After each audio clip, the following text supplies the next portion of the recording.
রিটার্নের দিক দিয়ে আমার কাছে মানে আনএক্সপেক্টেড রিটার্ন আমার কাছে মনে হয়েছে, বিকজ অফ দ্যাট এটা লাস্ট ইয়ার যদি মানে চিন্তা করা যায়, এটা 5 লাখ 7 লাখ টাকা কাঠা, ইভেন 8 লাখ টাকা ম্যাক্সিমাম এরকম আমরা বিক্রি করেছি। এখন মানে 1 বছর ওই দিন দিয়ে ইয়ার এটা অলমোস্ট ডাবল 1 বছরে। তো এখানে হচ্ছে মানে বিভিন্ন ব্যাংকিং চিন্তা করেন, ডিপিএস যারা করে, সে ফর এক্সাম্পল তারা ব্যাংকিং 500, 1000, 10,000, 20,000 ডিপিএস করে।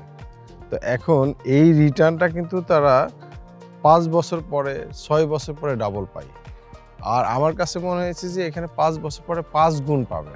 হ্যাঁ, বিকজ এটা ঢাকার খুবই কাছে, ঢাকার মানে খুবই কাছের একটা প্লেস। কেউ এখানে চিড়িয়াখানায় যেতে 1 নম্বর লাগবে 5 মিনিট ম্যাক্সিমাম। হ্যাঁ, তো এটা হচ্ছে রিটার্নের দিক দিয়ে মানে 5-6 গুণ বেশি, মোর দ্যান দ্যাট। এটা আমার পার্সোনাল অবজারভেশন আর কি। আর এখানে আমার কাছে মনে হয়েছে যে এখানে ইনভেস্টমেন্ট ফর সেভিংস হিসাবে ইনভেস্টমেন্টটা বেটার, বিকজ অফ দ্যাট এখন তো দেখেন যে ব্যাংকিং সেক্টরটা পুরাটাই আনস্টেবল। হ্যাঁ, আনস্টেবল, লোকজন তো এখন মানে সেফলি ফিল করতেছে না। তো ল্যান্ড তো অলওয়েজই একটা ভালো প্লেস, ভালো ইনভেস্টমেন্টের জায়গা।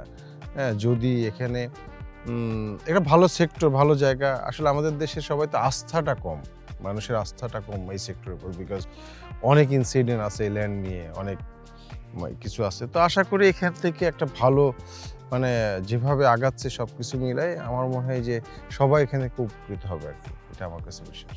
জি, জি, জি, আমি নিজেও এখানে ইনভেস্টর। হ্যাঁ, সো আমি বুঝে শুনেই তো এখানে ইনভেস্ট করেছি আর কি।